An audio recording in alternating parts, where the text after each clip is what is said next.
لا حول ولا قوة إلا بالله العلي العظيم. حسبنا الله ونعم الوكيل، نعم المولى ونعم النصير. أعوذ بالله السميع العليم من الشيطان اللعين الرجيم. بسم الله الرحمن الرحيم. الحمد لله الذي جازي كل صانع ورايش كل قانع وراحم كل ضارع ومنزل المنافع والكتاب الجامع بالنور الساطع، وهو للدعوات سامع وللكربات دافع وللدرجات رافع وللجبابرة قامع، فلا إله غيره ولا شيء يعدله، ليس كمثله شيء وهو السميع البصير اللطيف الخبير، وهو على كل شيء قدير. والصلاة والسلام والتحية والإكرام على السيد الأنام الذي سمي في السماء أحمد وفي الأرض أبي القاسم محمد،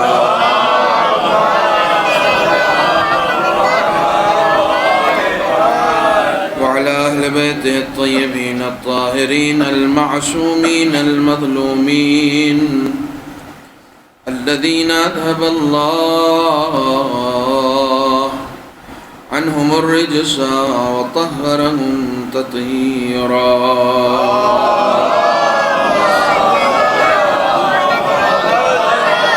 اللعنة الدائمة الباقية على أعدائهم وغاصب حقوقهم ومنكري فضائلهم أجمعين. أما بعد، وقد قال الله الحكيم في القرآن الكريم: بسم الله الرحمن الرحيم. وآتاكم من كل ما سألتموه وإن تعدوا نعمة الله لا تحصوها إن الإنسان لظلوم كفار. صدق الله العلي العظيم.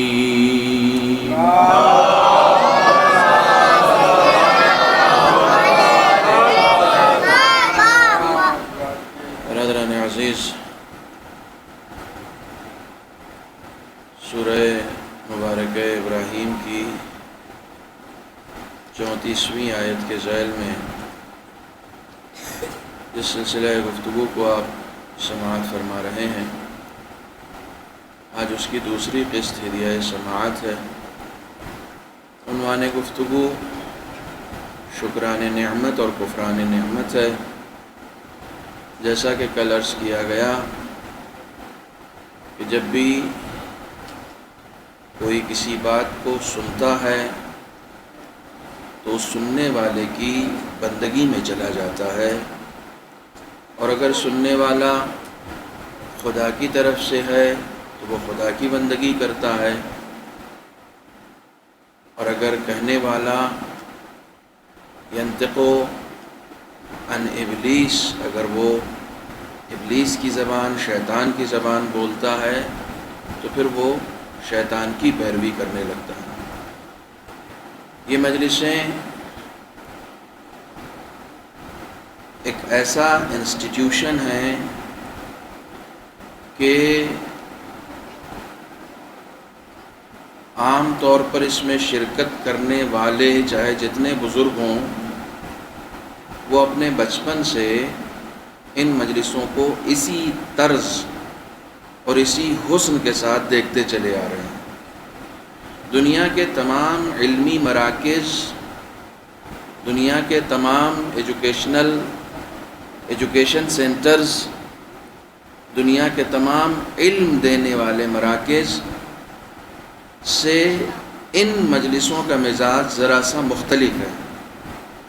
اگر آپ غور کریں تو دنیا کے تمام علمی مراکز شرطوں کے ساتھ علم دیتے ہیں۔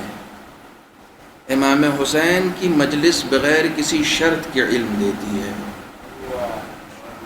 بنیادی شرط، آپ کسی بھی، ہم لوگ کہیں نہ کہیں کسی نہ کسی ایجوکیشن سسٹم سے ہو کر آئے ہیں، ہم کسی نہ کسی اسکول سے پڑھ کر آئے ہیں، ہم کسی نہ کسی مدرسے سے پڑھ کر آئے ہیں، ہم کسی نہ کسی کالج اور یونیورسٹی سے ہو کر آئے ہیں۔ تمام علمی مراکز کو آپ ذہن میں رکھیے، اسکول سے لے کر نرسری سے لے کر یونیورسٹی تک بغیر شرط کے کہیں علم نہیں دیا جاتا۔ آپ اس وقت نہیں آ سکتے، ایڈمیشن کا ٹائم چلا گیا، شرط ہے علم دینے کی، وقت پر جائیے گا تو ملے گا، نہیں جائیے گا تو نہیں ملے گا۔ اس ایج میں آپ اپنے بچے کا داخلہ نہیں کرا سکتے ہیں جب تک کہ 3.5 ایئر کا بچہ نہ ہو جائے، اس وقت تک ہم ایڈمیشن نہیں لیں گے۔ رسول کہتے ہیں کہ علم حاصل کرو گہوارے سے لے کر گور تک، اور آپ کہہ رہے ہیں کہ جب 3.5 سال کا ہو جائے گا تب ہم علم دیں گے۔ مجلس حسین کا مزاج سب سے مختلف اس لیے ہے کہ آپ شرطوں کے ساتھ علم دیتے ہیں، مجلس حسین بغیر کسی شرط کے علم دیتی ہے۔ ماں اپنے گود میں دودھ پیتا بچہ بھی لے کر آتی ہے تو وہ بھی علم لے کر جاتا ہے، اور ہاتھوں میں عصا لے کر بوڑھا آتا ہے تو وہ بھی علم لے کر جاتا ہے۔ اور دوسری بات یہ جو میں نے کہا کہ شرطوں کے ساتھ یہ علم دیتے ہیں، کلاسز میں بانٹ کر علم دیا جاتا ہے تمام علمی مراکز میں۔ فلاں درجے کا فلاں درجے میں نہیں بیٹھتا، جو اپر کلاس ہے وہ لوور کلاس میں بیٹھنا اپنی توہین سمجھتا ہے۔ آپ تمام علمی مراکز پر غور کریں، وہاں پر درجات میں تقسیم کر کے علم دیا جاتا ہے۔ وہ علم ہی کیا جو پہلے ہی درجات میں تقسیم ہو جائے،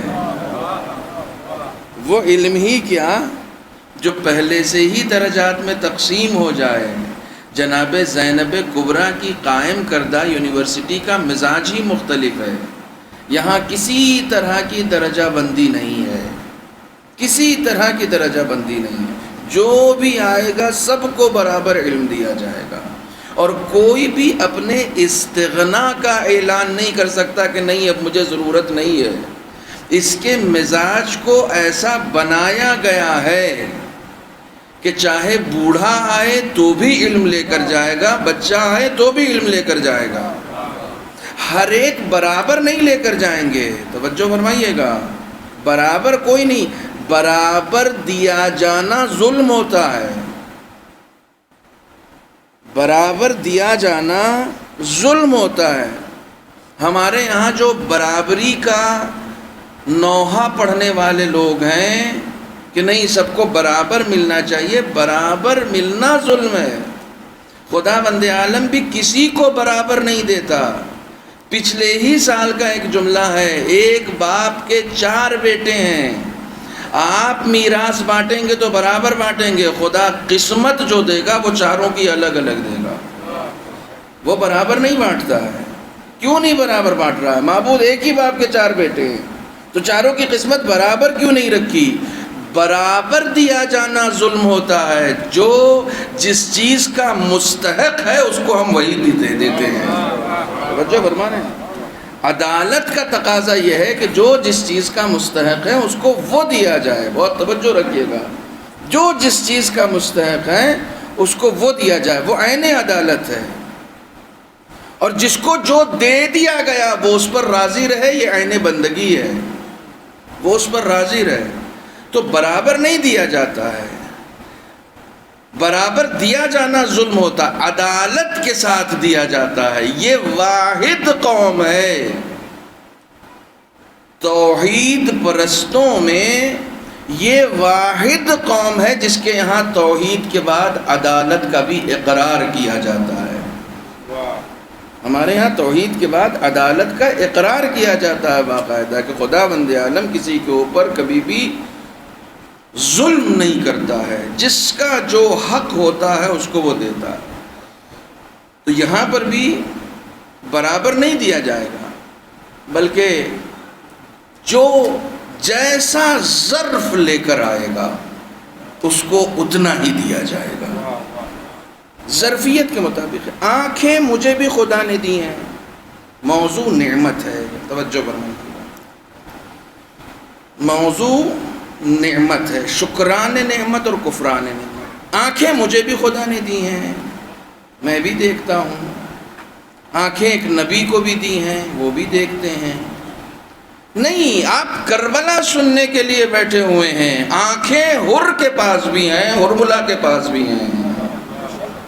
ایک کو حسین میں اپنا امام نظر آ رہا ہے، ایک کو حسین میں اپنا دشمن نظر آ رہا ہے، دونوں کے پاس آنکھیں ہیں۔ ظرفیت کے مطابق لوگ دیکھتے ہیں۔ جب لوگ اپنی ظرفیت کے مطابق دیکھتے ہیں تو خدا بھی ظرفیتوں کے مطابق ہی عطا کرتا ہے۔ ایک صلوات پڑھیں محمد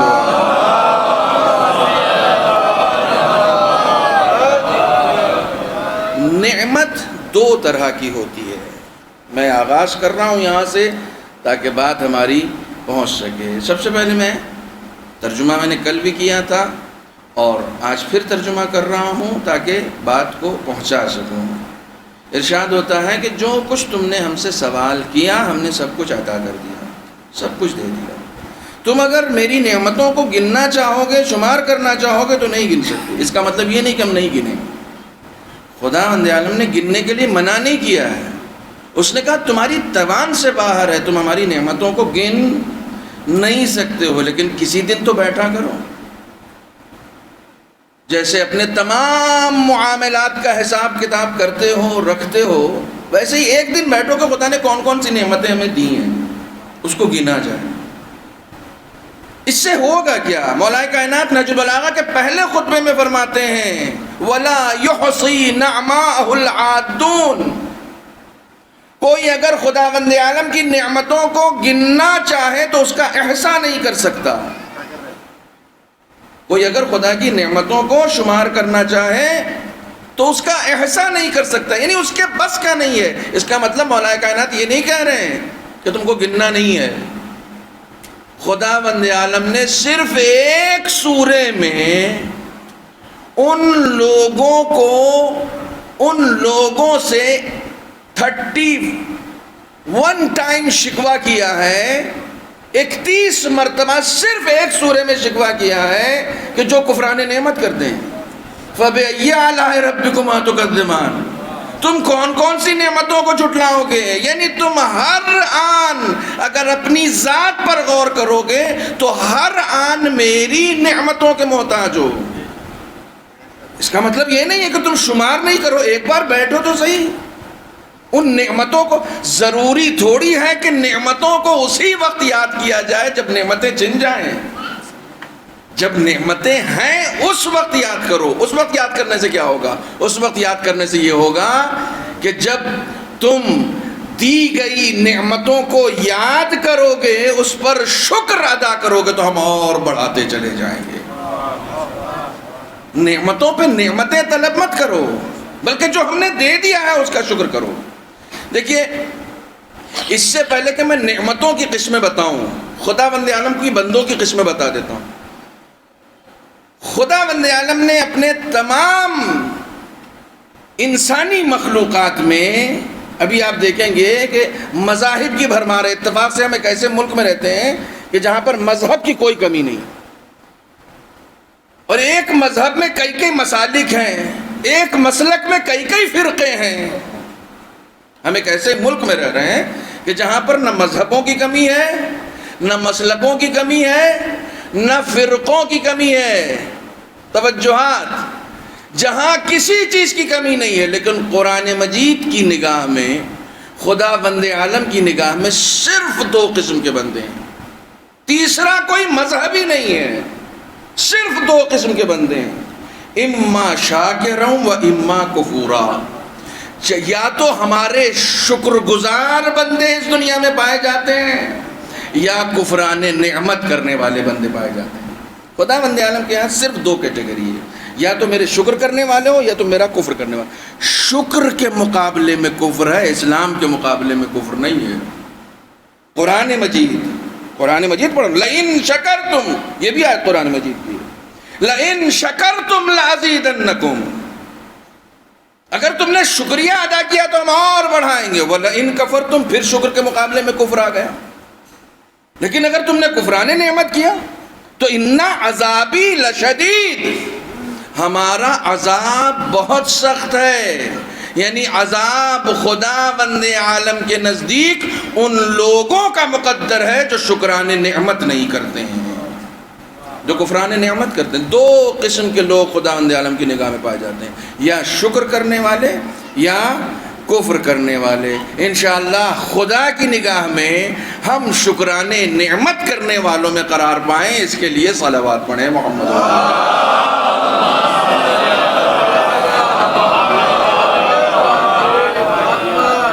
اب نعمتوں کی کتنی قسمیں ہیں جو اس نے ہمیں عطا کر دی ہیں؟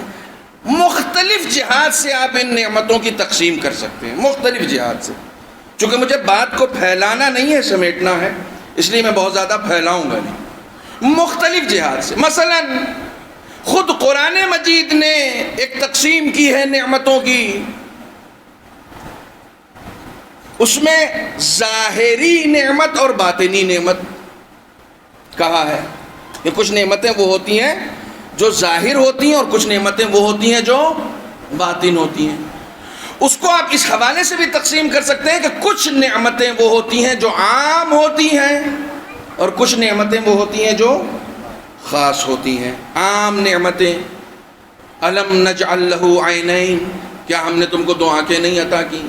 سب قرآن پڑھ رہا ہوں۔ ولسانا وشفتین، ہم نے تم کو زبان نہیں عطا کی، ہم نے تم کو دو لب نہیں عطا کی، قرآن پڑھ رہا ہوں میں، ہم نے تم کو دو لب نہیں عطا کی۔ یہ ظاہری نعمتیں آپ کو بھی ملی ہیں، گھنشیام کو بھی ملی ہیں، سراج الدین کو بھی ملی ہیں، ہے نا، پیٹر کو بھی ملی ہیں، سب کو ملی، برابر ہے ظاہری نعمتیں۔ لیکن اسی سورے میں جسٹ اس کے بعد وَهَدَيْنَاهُ النَّجْدَيْنِ، جہاں یہ کہا الم نجعل لہ عینین، ہم نے تم کو دو آنکھیں عطا کی، ولسانا وشفتین، زبان عطا کی، دو لب عطا کیے، ٹھیک اس کے بعد کہا وَهَدَيْنَاهُ النَّجْدَيْنِ، تم کو ہدایت بھی دی ہے۔ یہ سب ظاہری ہے اور یہ باطنی ہے۔ یہ عام نعمتیں ہیں جو سب کو ملی ہیں، لیکن ہدایت سب کو نہیں ملی ہے۔ اتنی بڑی کائنات میں مجلسیں سب کو تو نہیں ملی ہیں، امام حسین سب کو تو نہیں ملے ہیں، اہل بیت سب کو تو نہیں ملے ہیں، علی ولی اللہ سب کو تو نہیں ملا ہے نا نعمت؟ اس سے بڑی نعمت کیا ہو سکتی ہے؟ چھٹے امام امام جعفر صادق علیہ السلام کے پاس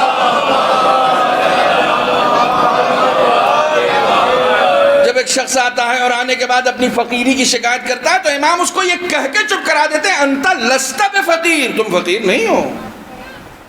کہا مولا میں فقیر ہوں۔ امام نے کہا لست بفقیر، اصلاً اپنے آپ کو فقیر کہنے کا حق نہیں ہے، تم کو اجازت نہیں ہے۔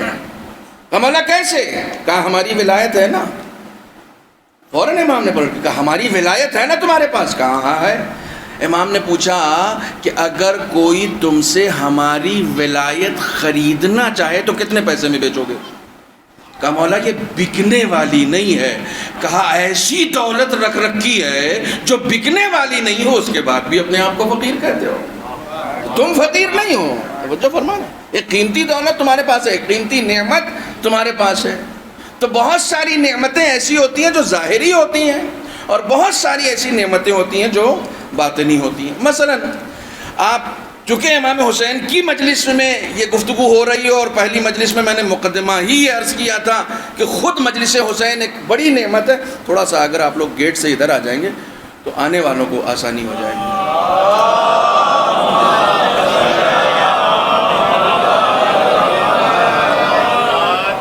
ایک مرتبہ مل جل کے صلوات پڑھیں محمد۔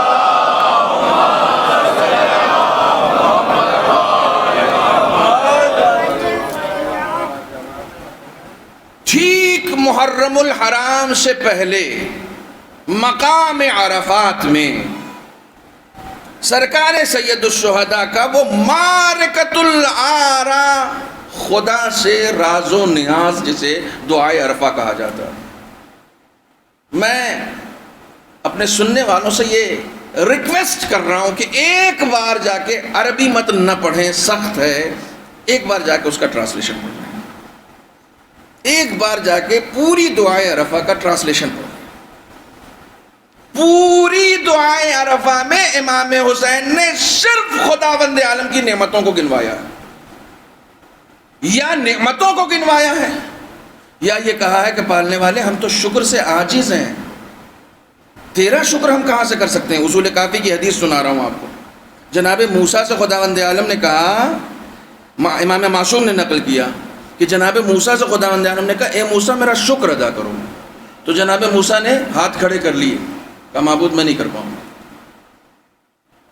خدا نے کہا ایسا شکر ادا کرو جو شکر ادا کرنے کا حق ہے. جناب موسیٰ نے کہا میں نہیں کر سکتا. کہا موسیٰ کیوں؟ کہا ویسا شکر ادا کرنے کی جو توفیق تو دے گا، پھر اس توفیق کا کیسے شکر ادا کروں گا؟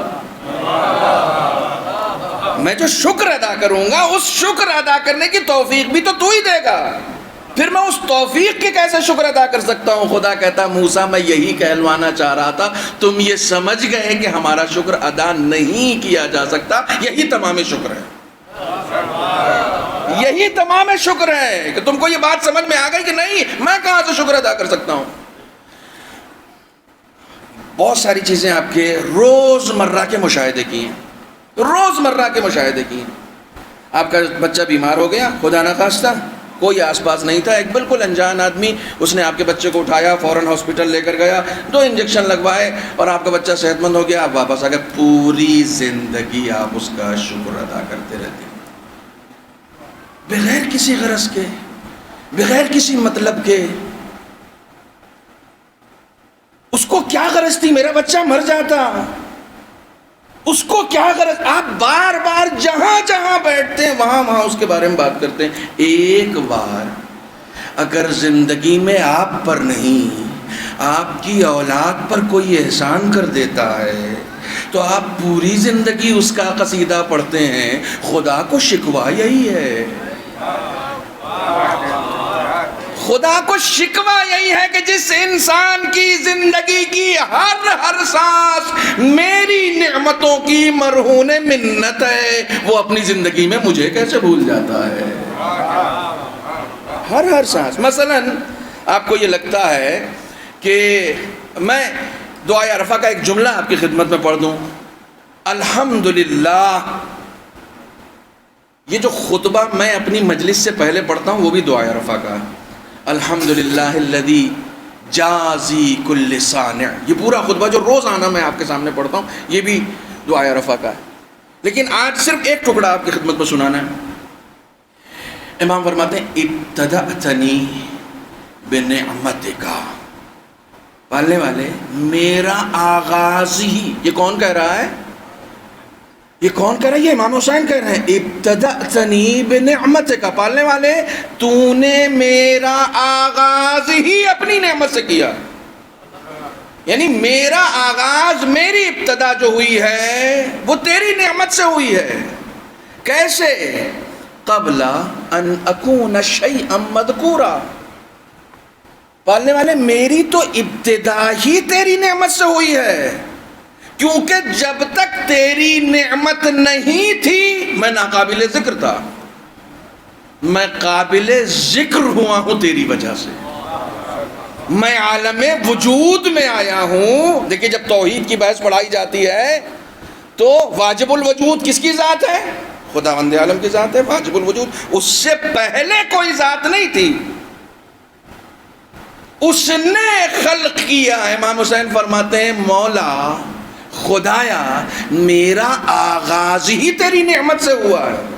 ابتدأتنی، میری ابتدا تو نے کی ہے نعمت سے.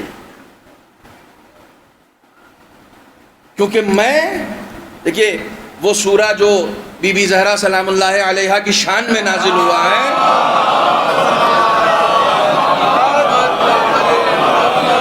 جس کو کہا ہی یہ جاتا ہے کہ یہ ان کی شان میں ہے، سورہ حل عطا، کچھ جوابات آپ بھی اپنی طرف سے دے دیا کیجئے. سورہ حل عطا، سورہ انسان بھی اس کا نام ہے.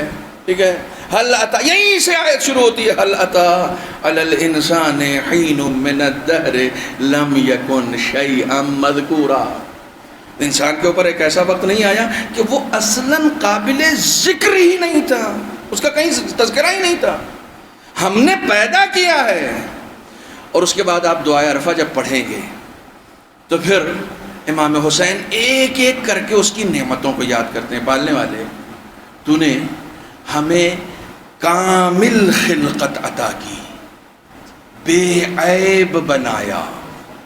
جب پیدا کیا تو میرے ہاتھ پیر بنانے کا ذمہ مجھے نہیں دیا، خود ہی بنایا. یہ سب دعائے عرفہ کا جملہ ہے. میرے ہاتھ پیر بنانے کا ذمہ مجھے نہیں دیا کہ اپنے ہاتھ پیر خود بناؤ، تو نے خود بنایا، اور جیسا بنایا وہ بالکل کامل بنایا، کمپلیٹ بنایا. جب میں پیدا ہوا تو دودھ جیسی بہترین غذا میرے لیے مہیا کی جو پاکیزہ بھی تھی. یہ سب دعائے عرفہ پڑھ رہا ہوں میں. انسان خدا کی نعمتوں کو صرف یاد کرتا چلا جائے.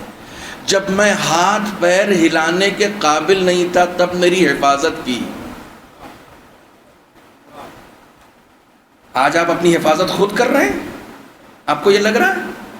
میرے استاد کہتے ہیں کہ جب ہم لوگ پلین میں بیٹھتے ہیں تو جتنی دعائیں یاد ہوتی ہیں سب پڑھ لیتے ہیں، لیکن جب پیدل چلتے ہیں تو پھر بہت زیادہ خطرہ محسوس نہیں ہوتا ہے. ہم کو یہ لگتا ہے سارے خطرات پلین میں بیٹھنے کے بعد ہیں.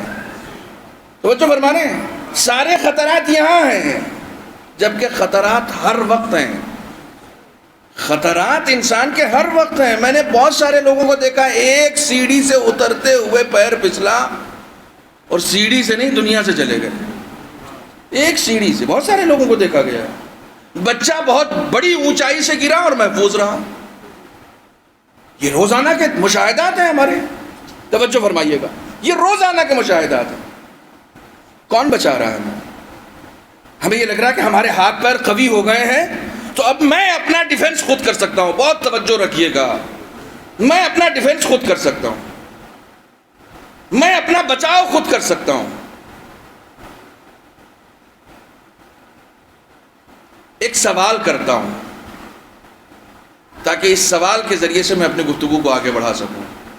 ہم لوگ ڈیپینڈنٹ ہیں یا انڈیپینڈنٹ ہیں؟ مجھے اس کا جواب چاہیے، اس کے بعد ہی میں آگے بڑھوں گا. ڈیپینڈنٹ ہیں، ڈیفینیٹلی ڈیپینڈنٹ ہیں. ہم انڈیپینڈنٹ تو نہیں ہے نا. دل کے بہلانوں کے غالب یہ خیال اچھا ہے کہ اپنے آپ کو آپ انڈیپینڈنٹ کہتے رہیں. ٹھیک ہے، ملک آپ کا انڈیپینڈنٹ ہوگا لیکن آپ ڈیپینڈنٹ ہیں، منحصر ہیں، مستقل نہیں ہیں. آپ مستقل نہیں ہیں. آپ کو یہ لگ رہا ہے کہ نہیں میں کمپلیٹ ہوں، مجھے اب کسی چیز کی ضرورت نہیں ہے. ایک سب سے چھوٹا سا کام آپ کی زندگی میں جس میں کوئی محنت نہیں آپ کو لگتی، وہ کون سا ہے آپ کی نگاہ میں؟ ایک چھوٹا سا کام جس میں آپ کو کوئی محنت نہیں لگتی. سانس لینا. آپ بیٹھے ہوئے آرام سے سانس لے رہے ہیں، اس وقت تو کوئی زحمت نہیں ہے نا آپ کو سانس لینے میں. سب سے چھوٹا کام جو آپ کرتے ہیں وہ سانس لینے کا ہے. اس میں بھی آپ ڈیپینڈ ہیں کہ باہر آکسیجن ہونا چاہیے. اس میں بھی آپ اتنے مجبور ہیں کہ اگر باہر آکسیجن نہ ہوگا تو آپ کا جینا محال ہو جائے گا. جس کام کو آپ اپنی زندگی میں سب سے زیادہ آسان سمجھ رہے ہیں، خدا نے آپ کے وجود کے باہر آکسیجن رکھ کے یہ بتایا کہ اگر میں آکسیجن نہ رکھوں تو تمہارا سانس لینا محال ہو جائے گا. تم خود کو ڈیپینڈنٹ سمجھ رہے ہو، تم خود کو مستقل سمجھ رہے ہو. تم اپنے انسان کے اندر تکبر کب آتا ہے؟ جب وہ خدا کی نعمتوں کو بھول جاتا ہے. ابھی ہم لوگ چونکہ اس دور سے گزر چکے ہیں. ایک ذرا سا زمانہ ایسا آیا تھا کہ باہر آکسیجن کی کمی ہو گئی تھی. ایک ذرا سا زمانہ آیا تھا. کچھ لوگوں نے تھوڑا سا علم حاصل کیا تھا اور اس علم کی بنیاد پر انہوں نے آکسیجن کو سلنڈر میں قید کر لیا تھا. تو اپنے علم کو پھر لوگوں کی زندگی کے عوض وہ بیچ رہے تھے. وہ اپنے ایجوکیشن کو لوگوں کی زندگی کے عوض بیچ رہے تھے اور کہہ رہے تھے سانس لینا ہے پہلے مجھے پیسے دو تب تم سانس لے سکتے ہو. اس خدائے قدیر کا شکر کیوں نہیں ادا کرتے جب سے پیدا ہوئے ہو؟ آج تک اس نے فضاؤں میں بے پناہ آکسیجن رکھا ہے اور کبھی تمہارے اوپر منت نہیں رکھی کہ تم میری وجہ سے زندہ ہو.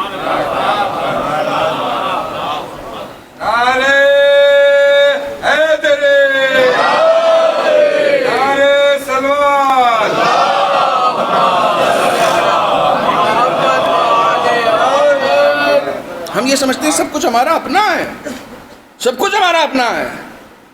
دیکھیے یہ جو میں کہہ رہا ہوں نا کہ ڈیپینڈنٹ ہیں، تو کس کے اوپر؟ کس کے اوپر ڈیپینڈ؟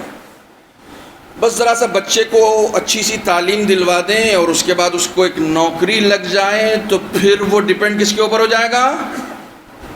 نوکری کے اوپر. امام حسین کی مجلس اسی خیالات کو ذہنوں سے نکالنا چاہتی ہے. نہ اپنی نوکری کے اوپر ڈیپینڈ کرنا، نہ اپنے بازوؤں کی مچھلیوں کے اوپر ڈیپینڈ کرنا، نہ اپنے آنکھوں کے نور کے اوپر ڈیپینڈ کرنا، نہ اپنی حیات کے اوپر ڈیپینڈ کرنا. ان سب میں سے تم کسی کے اوپر ڈیپینڈ نہیں کرتے ہو اگر خدا نہ ہو. ہر چیز کے لیے خدا کی ضرورت ہوگی تم کو، ہر چیز کے لیے. اور توجہ رکھیے گا، ہر چیز کے لیے. یہ جو نماز میں پریکٹس کرائی جاتی ہے، کبھی آپ نے غور کیا ہے؟ آپ نے یہ جو طاقت آپ کے بدن میں ہے یہ آپ کی اپنی ہے یا کسی کی دی ہوئی ہے؟ کسی. آپ کے پاس جو حسن ہے وہ آپ کا اپنا ہے یا کسی کا دیا ہوا ہے؟ میں دیکھیے بہت سادے انداز میں بات کرنے کی کوشش کر رہا ہوں. یہ جو آپ کی آنکھوں میں نور ہے یہ آپ کا اپنا ہے یا کسی کا دیا ہوا ہے؟ کسی کا. یہ جو آپ رزق کھا رہے ہیں یہ آپ کا اپنا ہے یا کسی کا دیا ہوا ہے؟ میں ایک ایک اسٹیپ بائی اسٹیپ آگے بڑھ رہا ہوں. یہ حیات آپ کی اپنی ہے یا کسی کی دی ہوئی ہے؟ استغفار پڑھنے کے بہت سارے طریقے ہمارے معصومین نے بتائے ہیں.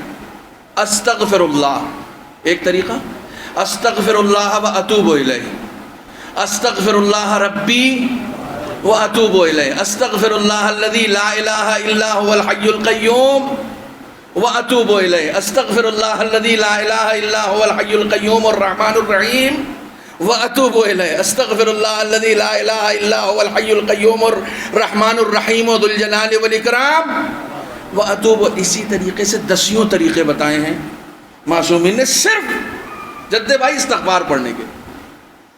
تم پہنچے استغفر اللہ الذی لا الہ الا هو الحی القیوم تک، تو عرفا کہتے ہیں جیسے ہی حی کہو نا، لا الہ الا اللہ ہو الحی القیوم، یہ جو اللہ لا الہ الا هو الحی القیوم آیت الکرسی یہیں سے شروع ہوتی ہے نا، کہا جیسے ہی لا الہ الا هو الحی القیوم کہو تو فوراً اپنی حیات سے یہ کہو کہ یہ حیات تمہاری نہیں ہے، اس حی کی ہے کہ حیات صرف اسی کا حق ہے، اس کے علاوہ حیات کسی کا حق نہیں ہے. حی صرف خدا کی ذات ہے، تم اگر زندہ ہو تو اس کی حیات سے زندہ ہو. پھر اس کے بعد کہا قیوم. قیوم یعنی یہ جو قوت تمہارے پاس ہے اٹھنے بیٹھنے کی، یہ تمہاری اپنی نہیں ہے، کسی نے دی ہوئی ہے. خدا بند عالم نماز میں باقاعدہ پریکٹس کراتا ہے روزانہ. ہم لوگ کو کیوں کہا گیا نماز ترجمے کے ساتھ پڑھو؟ نماز میں پریکٹس کراتا ہے ایک بات کی کہ کبھی اپنے اوپر ناز مت کرنا. جیسے ہی آپ پہلی رکعت میں دوسرا سجدہ مکمل کرتے ہیں اور اس کے بعد کھڑے ہوتے ہیں دوسری رکعت کے لیے، کیا کہتے ہیں؟ بحول اللہ وقوتہ اقوم وأقعد. اس کا ترجمہ بتائیے. پالنے والے میں تیری تو قوت و طاقت کے سہارے کھڑا بھی ہوتا ہوں اور بیٹھتا بھی ہوں. نماز میں آپ سے مشق کرائی گئی ہے اس بات کی، آپ سے نماز میں اس بات کی مشق کرائی گئی ہے کہ تم کھڑے بھی ہوتے ہو تو خدا کی قوت سے، بیٹھتے بھی ہو تو خدا کی قوت سے. اور صاحبان علم و عرفان نے اس میں دو لفظ اور بڑھائے بھی ہیں، بحول اللہ وقوتہ اقوم واقعد وارکع واسجد. پالنے والے کھڑا ہوتا ہوں تو تیری قوت سے، بیٹھتا ہوں تو تیری قوت سے، رکوع کرتا ہوں تو تیری قوت سے، سجدہ کرتا ہوں تو تیری قوت سے۔ میرا اپنا کیا ہے؟ میرا اپنا کیا ہے؟ میرے پاس اپنا کچھ نہیں ہے، جو کچھ بھی ہے وہ سب تیرا ہے۔ نعمتوں کا ذکر صرف اس لیے ضروری ہے تاکہ منعم یاد رہے، نعمتیں دینے والا یاد رہے۔ خدا بند عالم نے باقاعدہ طور پر جو شکوہ کیا ہے کفران نعمت کرنے والوں سے، وہ صرف اس لیے کیا ہے کہ نعمتیں میں نے دی ہیں، قصیدہ کسی اور کا پڑھتے ہیں۔ نعمتیں میں نے دی ہیں، اور ممبر پہ بیٹھ کے چار زبان اچھی چل جاتی ہے اور دو جملے اچھے بول لیتا ہے تو کہتا ہے میں بہت بڑا خطیب ہوں، جبکہ نعمت میری دی ہوئی تھی۔ مجلس میں پیسے خرچ کر کے کہتا ہے کہ میرے پاس تھے تبھی تو کیا، یہ نہیں کہتا کہ اسی نے دیا تھا، اسی کی راہ میں خرچ کر دیا۔ مجھے بھول جاتا ہے، مجھے بھول جاتا ہے۔ یہ نعمتوں کو یاد ہی اس لیے دلایا جاتا ہے تاکہ تم کو منعم یاد رہے، جس نے نعمتیں دی ہیں وہ یاد رہے۔ صلوات پڑھیں محمد و آل محمد۔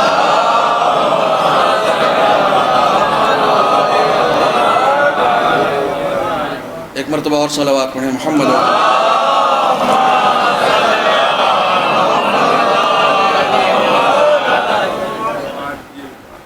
میرا حسن میرا ذاتی نہیں ہے، میری جوانی ذاتی نہیں ہے، میری اپنی ذاتی نہیں ہے، میری طاقت، میری دولت، حتیٰ کہ علم، یہ علم آپ کا ذاتی نہیں ہے، جس کو آپ کہتے ہیں آپ کے سو کال، آپ کے بقول کہ آپ نے بڑی محنت سے حاصل کیا، وہ بھی آپ کا نہیں، وہ بھی آپ کا نہیں، وہ بھی کسی کے احسان کے مرہون منت ہے۔ دلیل دوں، اگر یہ بازوؤں کی قوت آپ کی اپنی رہتی تو بڑھاپے میں گھٹنے میں درد نہیں ہوتا۔ تھوڑا سا غور کیجئے، یہ طاقت آپ کی اپنی نہیں ہے، کسی نے دی تھی، ایک خاص وقت تک کے لیے دی تھی۔ ہاں تم شکر ادا کرتے رہتے تو بڑھاپے میں بھی رہتی۔ ایسا نہیں ہے کہ بڑھاپے میں یہ طاقت چلی جائے گی۔ کہاں چلی گئی حبیب کی؟ حبیب کی تو بڑھاپے تک تھی نا۔ انہوں نے استعمال ہی اس راہ میں کیا جس راہ میں خدا چاہتا تھا۔ تمہارا حسن اپنا ذاتی نہیں ہے، ذاتی حسن ہوتا تو تم بڑھاپے تک مینٹین کر کے رکھ سکتے تھے۔ اس نے دیا تھا جب تک چاہ۔ اچھا ضروری نہیں کہ بڑھاپے ہی میں جائے، بہت سارے لوگوں کا حسن جوانی میں بھی چلا گیا ہے۔ توجہ فرما رہے ہیں، اس نے دیا تھا جب تک چاہا دیے رہا، اور ایسا نہیں ہے کہ بڑھاپے میں چلا جائے گا۔ آپ کے ذرا جذبہ ولا کو میں پھڑکا دوں، ضروری نہیں ہے کہ بڑھاپے میں یہ حسن چلا جائے گا۔ ہمارے مراجع اور رہبر کو دیکھ لو، جیسے جیسے بوڑھے ہو رہے ہیں ویسے ویسے حسین ہوتے جا رہے ہیں۔ اس کا مطلب وہ جب تک دینا چاہتا ہے دیے رہتا ہے، اس کے ہاتھ میں ہے، اس نے دیا ہے، وہ جوانی میں بھی دے گا، بڑھاپے میں بھی دے گا، جب بھی دے گا وہی دے گا۔ تمہارا اپنا ذاتی نہیں ہے۔ جب اس نے دیا ہے تو خود پہ ناز کرنے کے بجائے اس کا شکر کیوں نہیں ادا کرتے؟ صلوات پڑھیں محمد و آل محمد۔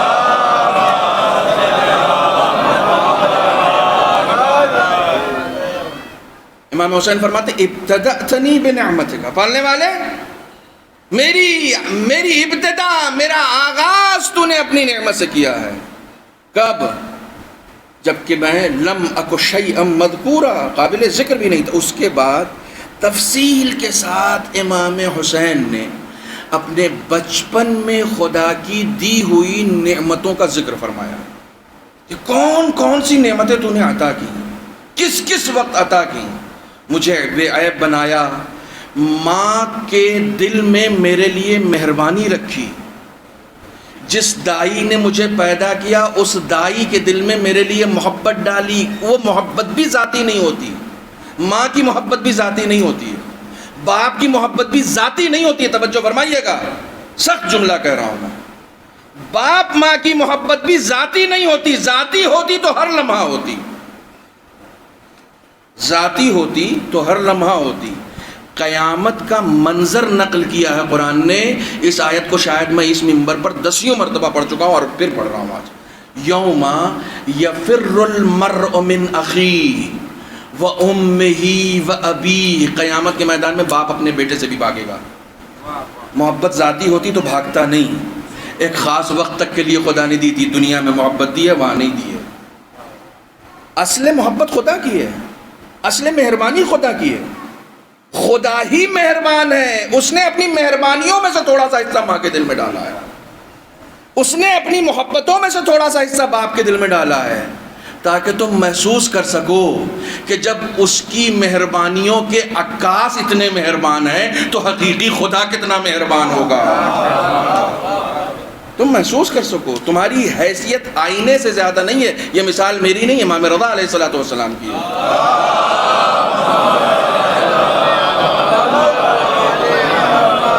یہ مثال امام نے دی ہے, 8ویں امام نے دی ہے. امام نے فرمایا تمہاری مثال آئینے کی جیسی ہے.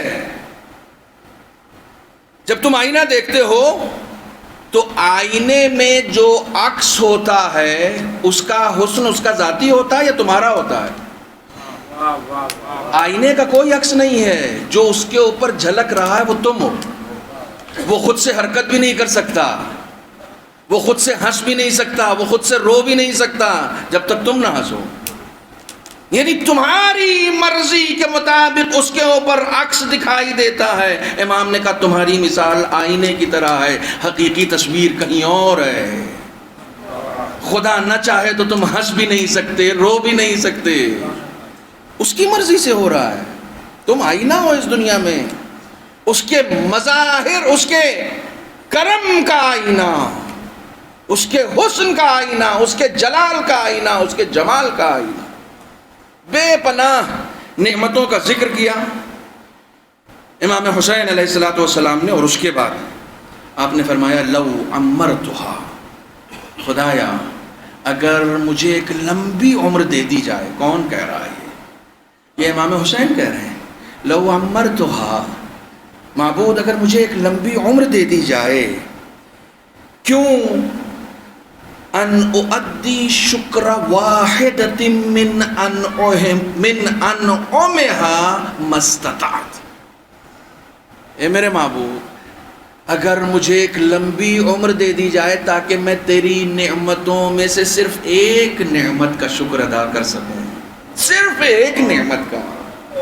یہ امام حسین کہہ رہے ہیں پالنے والے اگر مجھے عمر دے دی جائے کہ میں تیری تمام نعمتوں میں سے صرف ایک نعمت کا شکر ادا کر سکوں, مستطعت, میرے بس کا نہیں ہے. یہ دعائے عرفہ پڑھ رہا ہوں. امام حسین فرما رہے ہیں مستطعت, میرے بس کا نہیں ہے کہ میں تیری ایک نعمت کا شکر ادا کر سکوں. اللہ اکبر, قربان جاؤں اہل بیت کے غلاموں پر. امام خمینی کہتے ہیں کہ ایک انسان اگر پوری زندگی سجدہ شکر میں پڑا رہے صرف اس بات کے لیے کہ اسے خدا نے قرآن مجید جیسی نعمت عطا کی ہے تو وہ شکر نہیں ادا کر سکتا. صرف ایک نعمت. ابھی ظاہری نعمت کی بات الگ ہے, باطنی نعمتیں جو خداوند عالم نے دی ہیں, خاص طور پر ہمیں جو دی ہیں وہ کسی اور کو نہیں ملی ہیں. ایمان کی دولت, یہ سب امام حسین نے دعائے عرفہ میں کہا پالنے والے تو نے توحید سے آشنا فرمایا, تو نے ہمیں نبی عطا کیا, ہمیں نبی کی ذریت میں قرار دیا, ہمیں ہدایت یافتہ لوگوں میں قرار دیا. کون کون سی نعمت کہ جس کا انسان شکر ادا کر سکے. امام فرماتے ہیں ایک نعمت کا ہم پوری عمر میں شکر ادا نہیں کر سکتے. ایک نعمت کا, جس کی نعمتوں کا شکر ادا کرنے سے امام معصوم قاصر نظر آتا ہو, اس کی نعمتوں کا ہم اور آپ کہاں سے شکریہ ادا کر سکتے ہیں. صلوات پڑھیں محمد و آلہ.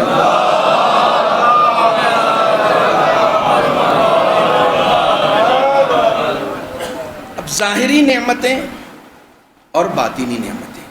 الم نجعل الارض مہادا.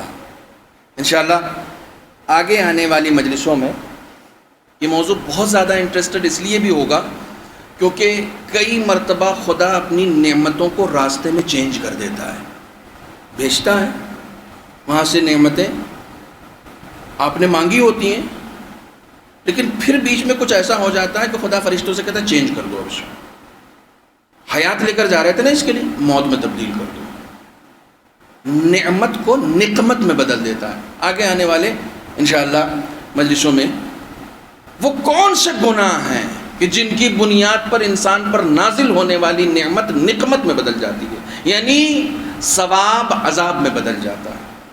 یہ سب امام معصوم کے اقوال کی روشنی میں انشاءاللہ عرض کروں گا۔ ایک صلوات پڑھیں محمد وعلیہ۔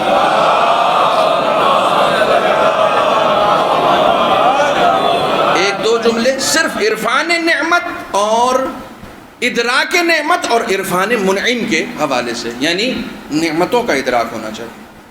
کون سی نعمت ہے جو ہمارے پاس ہے؟ خدا کہتا ہے الم نجعل الارض مہادا۔ کبھی تم نے زمین کے اوپر غور کیا کہ ہم نے زمین جیسی نعمت تم کو دی؟ کبھی اس کے اوپر غور کیا؟ آپ کے لیے تو خاص طور پر یہ نعمت دوہری ہے، ساری دنیا اس زمین پہ رہتی ہے، آپ تو اس پہ سجدہ بھی کرتے ہیں، آپ کے لیے تو دوہری نعمت ہے نا، کہ آپ اس پہ صرف رہتے نہیں ہیں بلکہ اس کے اوپر آپ سجدہ بھی کرتے ہیں، یعنی اس منعم حقیقی کا شکر بھی ادا کرنے کے لیے خداوند عالم نے الم نجعل الارض مہادا، ہم نے اس زمین کو رہنے کے قابل بنایا۔ کبھی اس کے اوپر غور نہیں کیا؟ سورہ نبا پڑھیے، تمام نعمتوں کا ذکر کیا خداوند عالم نے۔ والجبال اوتادا، ان پہاڑوں کو ہم نے میخ بنا دیا، کبھی اس کے اوپر غور کیا؟ وجعلنا نومکم سباتا، تم بستر پہ جاتے ہو آرام سے نیند آ جاتی، کبھی شکر ادا کرتے ہو؟ نہ جانے کتنے ایسے لوگ ہیں جو بستر پہ جا کر کروٹیں بدلتے رہتے ہیں، انہیں نیند نہیں آتی۔ ہم نے تمہیں نیند کو آرام کے لیے قرار دیا ہے، تمہیں نیند آ جاتی ہے، تم نے کبھی اس کا شکر ادا کیا؟ وجعلنا نومکم سباتا، نیند تمہارے لیے، پورا سورہ ایک کے بعد ایک آیتیں جتنی بھی ہیں صرف اس میں خداوند عالم نے ظاہری نعمتوں کا ذکر کیا ہے، اور اس کے بعد سے پھر باطنی نعمتیں شروع ہوتی ہیں، تاکہ تم اس منعم حقیقی کا عرفان حاصل کر سکو کہ جس کے عرفان کے لیے تم کو یہ نعمتیں عطا کی گئی۔ یہ نعمتیں دی ہی اس لیے گئی ہیں۔ مولا کائنات حضرت علی ابن ابی طالب علیہ السلام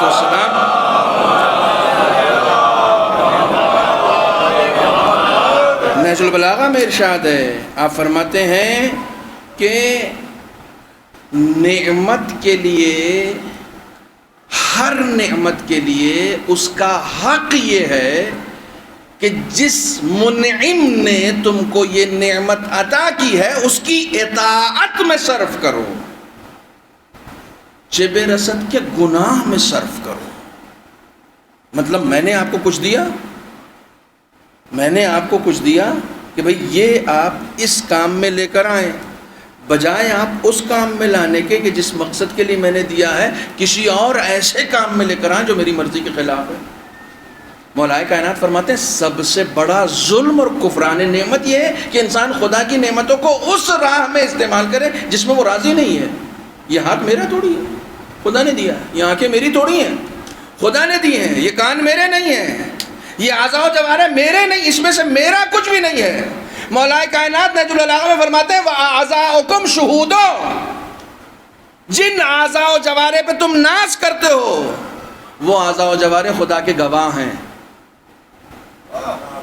میں ان کو اپنا سمجھ رہا ہوں، مولا کائنات فرماتے ہیں یہ خدا کے گواہ ہیں۔ وَجَوَارِحُكُمْ جُنُودٌ، تمہارے اپنے جوارح سپاہی اس کے ہیں۔ عجیب بات ہے، عجیب بات ہے۔ میری آنکھیں، مولا کائنات فرماتے ہیں یہ خدا کی سپاہی ہیں۔ میرے اعضاء و جوارح، مولا کائنات فرماتے ہیں یہ خدا کے گواہ ہیں، تمہارے نہیں ہیں۔ اللہ اکبر، مولا کائنات نے مسئلہ حل کر دیا، یہ کہہ کے کہ تمہارے اعضاء و جوارح خدا کے سپاہی ہیں، یہ کہہ کے مسئلہ حل کر دیا۔ ان سپاہیوں کا کمانڈر تم کو بنایا گیا ہے۔ یہ سپاہی جس کام کے لیے تمہارے ہاتھ میں دیے گئے ہیں ان سے وہی کام لینا، اپنی مرضی والا کام نہ لینا، بلکہ یہ جس کے سپاہی ہیں ان کے کام میں لے کر آؤ۔ صلوات پڑھیں محمد والا۔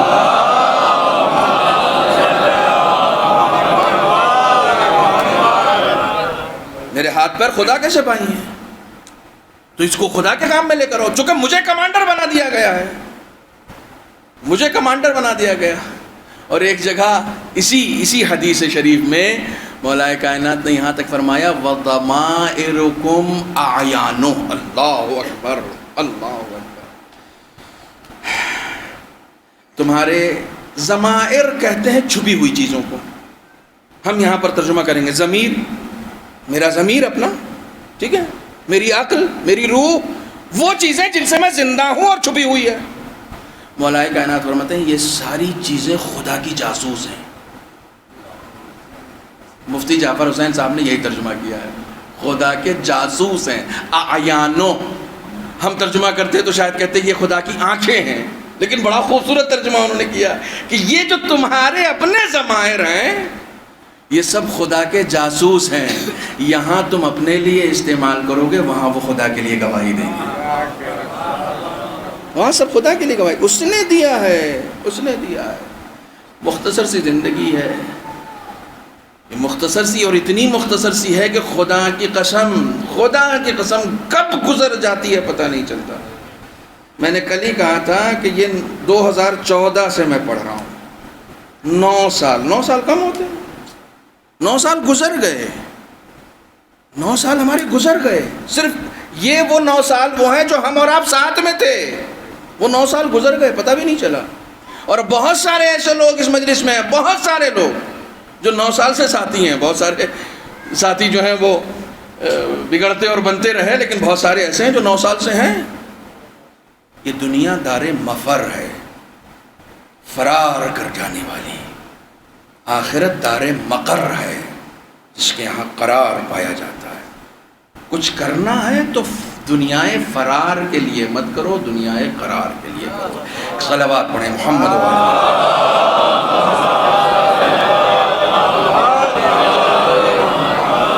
عرفان منعم کے حوالے سے مجھے ڈر یہ تھا کہ میں اگر شروع کر دیتا حدیث تو کم سے کم مجھے 20 سے 25 منٹ اس میں لگتے، اس لیے میں نے آج اس کو روک دیا۔ یہ ساری تگودو جس میں خدا مند عالم وَاذْكُرُوا نِعْمَتَ اللَّهِ، آپ قرآن مجید پڑھیے، سورہ انعام پڑھیے۔ انعام کا مطلب ہی بعض لوگوں نے اس کا ترجمہ چوپایا کیا ہے، بعض لوگوں نے کہا کہ نہیں نعمتیں ہیں دراصل۔ سورہ نحل میں متعدد مرتبہ خداوند عالم نے صرف نعمتوں کا ذکر کیا، سورہ انعام میں نعمتوں کا ذکر کیا، اور کن کن نعمتوں کا ذکر کیا، کس حوالے سے کیا، انشاءاللہ آنے والی مجلسوں میں عرض کروں گا۔ کیوں کیا خداوند عالم نے؟ نعمت کو یاد کیوں دلاتا ہے خداوند عالم؟ بار بار نعمت کو کیوں یاد دلاتا ہے؟ ہمارے ایک رشتہ دار تھے، ان کو ایک بار دل کا عارضہ پڑ گیا، وہ گئے امریکہ آپریشن کرانے کے لیے، 30 سال پہلے کی بات ہے، وہاں سے کامیاب آپریشن کرا کے آئے، بہت کامیاب آپریشن کرا، الحمدللہ پوری زندگی پھر ان کو کوئی نہ اٹیک آیا نہ کچھ آیا، اور بہت اچھے سے جیے۔ لیکن 30 سال تک مسلسل جہاں بیٹھتے تھے امریکہ کے اس ڈاکٹر کی تعریف کرتے تھے، جہاں بیٹھتے تھے، کیا ڈاکٹر تھا صاحب، اتنا ماہر ڈاکٹر ہم نے نہیں دیکھا، ہر جگہ ان کی زبان تر رہتی تھی اس کی تعریف سے۔ تو میں نے ایک دن پوچھ لیا فری میں کیا تھا کیا؟ کہنے لگے میاں فری میں کون کرتا ہے، پیسے لیے تھے۔ میں نے کہا کہ اپنا دل نکال کے لگا دیا تھا کیا؟ کہنے لگے اپنا کیوں لگائے گا بھائی، میرے پاس پہلے سے تھا، اسی کو ٹھیک کیا ہے۔ میں نے کہا جس نے ٹھیک کیا ہے اس کی اتنی تعریف کر رہے ہیں، اور جس نے شروع سے آپ کو فری میں دے رکھا تھا کبھی اس کا بھی شکر ادا کیجیے۔ خدا نے آپ کو ایک صحیح سالم دل دے رکھا ہے، آپ اس کا شکر نہیں ادا کرتے۔ پیسے دے کے ایک ڈاکٹر ٹھیک کر دیتا، اس کا آپ اتنا شکریہ ادا کرتے ہیں۔ نارمل کامن سی باتوں سے آپ سیکھ سکتے ہیں کہ خدا کا شکر ہم کیوں نہیں ادا کرتے، کیوں نہیں ادا کرتے بھائی، جس خدا نے فری میں دے رکھا ہے، اور دل ہمارا دھڑک رہا ہے، کام کر رہا ہے۔ انسان کے اوپر عذاب مسلط اس لیے کیے جاتے ہیں کیونکہ وہ نعمتوں کو بھول جاتا ہے۔ انسان کے وقت میں تنگی اس لیے آتی ہے کیونکہ جب فراخی دی گئی تھی تو اس فراخی سے اس نے فائدہ نہیں اٹھایا تھا۔ انسان کے اوپر رزق تنگ اس لیے کیا جاتا ہے کیونکہ جب وسیع رزق عطا کیا گیا تھا تو اس سے اس نے صحیح فائدہ نہیں اٹھایا تھا۔ وسیع رزق کا مطلب یہ نہیں کہ سب کھا جاؤ، وسیع رزق کا مطلب یہ نہیں ہوتا، بلکہ اس کا جو صحیح استعمال ہے وہ کرو۔ اور جو فرما رہے ہیں جو اس کا صحیح استعمال ہے وہ کرو، منعم کی شناخت انسان کے اندر پیدا ہو جائے۔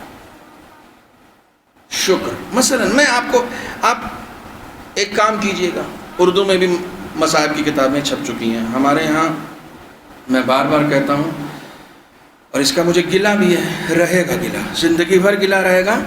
ہمارے ہاں ہم لوگ صرف مجلسیں سننے پر ڈیپینڈ کرتے ہیں، صرف مجلسیں سننے پر ڈیپینڈ کرتے ہیں۔ ایک آدھ اردو ہی کی کتاب اٹھا کر پڑھیے، مصائب کی کتاب مصائب، میں ابھی حوالہ دے رہا ہوں، آپ جا کے پڑھیے۔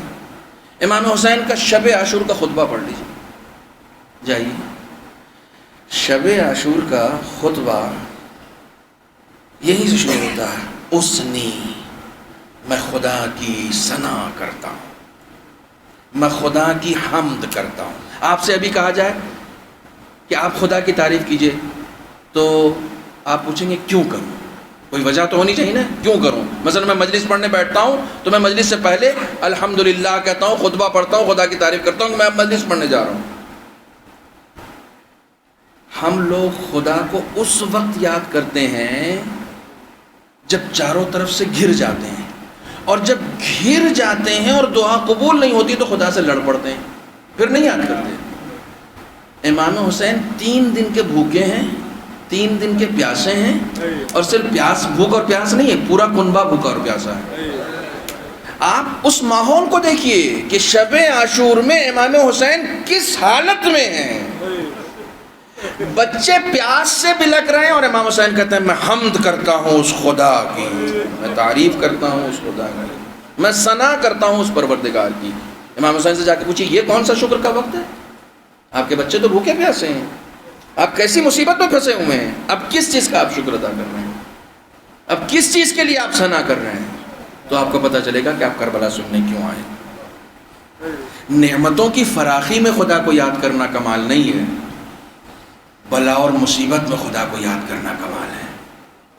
بلا اور مصیبت میں خدا کی حمد و ثنا کرنا کمال ہے۔ یہ امام حسین نے سکھایا، یہ امام حسین نے سکھایا۔ صرف امام حسین تک محدود نہیں رہا یہ۔ امام حسین کے بعد جب جناب زینب کبریٰ ابن زیاد کے دربار میں گئی ہیں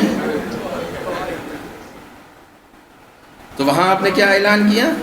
آپ کا اعلان ہی یہی تھا، ما رأیت الا جمیلا، ہم نے صرف حسن دیکھا ہے۔ آپ جناب زینب سے جا کے پوچھیں کیسا حسن دیکھا آپ نے؟ اتنی ساری مصیبتوں کو آپ حسن کہہ رہے ہیں، کون سا حسن ہے جو آپ نے دیکھا ہے؟ اب یہاں پر کیسا شکر ہے خدا کا جو آپ ادا کر رہے ہیں؟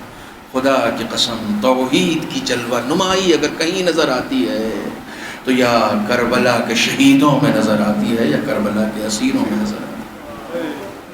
ہر لمحہ خدا کو یاد رکھا، ہر لمحہ خدا کو۔ امام حسین ایک ایک لاشیں لے کر آ رہے ہیں اور ہر لاش کے اوپر کھڑے ہو کر کہہ رہے ہیں ربنا تقبل منا ھذا القربان، پالنے والے اس قربانی کو قبول فرما۔ اللہ اکبر، اللہ اکبر۔ آپ پوری کربلا میں کہیں نہیں دیکھ سکتے کہ امام حسین کی زبان پر معاذ اللہ کہیں شکوہ۔ امام حسین تو امام ہے، کسی بچے کی زبان پر کوئی شکوہ آیا ہو، کسی غیر معصوم بچے کی زبان پر کوئی شکوہ آیا ہو۔ امام حسین کے کربلا کا علی اصغر بھی اتنا باشعور ہے کہ مرنے سے پہلے رویا نہیں ہے، مسکرایا ہے، وہ بھی اتنا باشعور ہے۔ اسے معلوم ہے کہ کس انداز میں جان دیں گے۔ کسی نے بھی کربلا میں شکوہ نہیں کیا، کسی نے بھی شکوہ نہیں کیا۔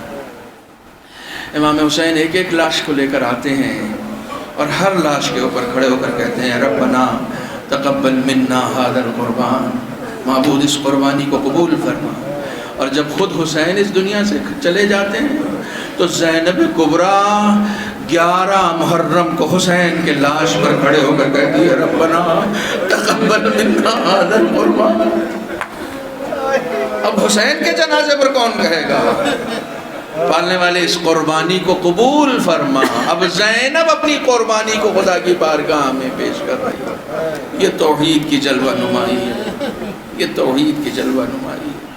حسین کی ایک 4 سالہ بچی ہے جو بے پناہ امام حسین سے مانوس ہے، بے پناہ مانوس ہے۔